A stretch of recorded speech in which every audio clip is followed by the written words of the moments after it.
கருப்பு கவினி அரிசியில ஒரு கஞ்சி செய்யலாம் வாங்க. இதுக்கு ரொம்ப பில்டப் எல்லாம் எதுவுமே தேவையில்லை. எந்த அளவுக்கு ஹெல்த்தி அப்படின்றது உங்களுக்கே தெரியும். இதுக்காக ஒரு கப் கவினி அரிசி நல்லா வாஷ் பண்ணி ஓவர் நைட் சாக் பண்ணி வச்சதை எடுத்து தண்ணி இல்லாம ஒரு ரவா பருவத்துக்கு நல்லா கிரைண்ட் பண்ணி எடுத்து வச்சுக்கோங்க. இப்போ ஒரு குக்கர்ல இந்த அரிசியை டிரான்ஸ்ஃபர் பண்ணிட்டு ஒரு கப் அரிசிக்கு 5 கப் தண்ணி ஊற்றிக்கோங்க.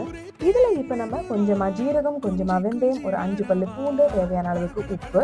குழந்தைக்கு கொடுக்கறதால நான் இதுல பச்சை மிளகாய் ஆட் பண்ணல, இல்லைன்னா ஒரு பச்சை மிளகாவும் ஆட் பண்ணிட்டு ஒரு 6 விசில் போட்டு எடுத்துடுங்க மீடியம் ஃப்ளேம்ல. அவ்வளவுதான், வேலை முடிஞ்சிருச்சு. ப்ரெஷர் ரிலீஸ் ஆனதும் நீங்க ஒரு பவுலுக்கு டிரான்ஸ்ஃபர் பண்ணி கொஞ்சமா தயிர் ஆட் பண்ணி கொஞ்சமா சின்ன வெங்காயம் போட்டு நல்லா மிக்ஸ் பண்ணிட்டு குடிச்சு பாருங்க. எனக்கு பர்சனலி ரொம்ப பிடிச்சிருந்தது. உங்களுக்கு பிடிச்சிருக்கா இல்லையான்னு கண்டிப்பா கமெண்ட்ல சொல்லுங்க. ஹெல்த்தியா இருக்குன்னா டேஸ்ட் ரொம்ப கம்மியா தானே இருக்கும். ஆனா இது அப்படி கிடையாது. டேஸ்ட்டும் ரொம்பவே சூப்பரா இருக்கு. வெயிட் லாஸ் பண்றவங்க எல்லாம் ஒரு நாள் விட்டு ஒரு நாள் இது கண்டிப்பா குடிச்சிட்டு வரலாம். ட்ரை பண்ணிட்டு எப்படி இருக்குன்னு கண்டிப்பா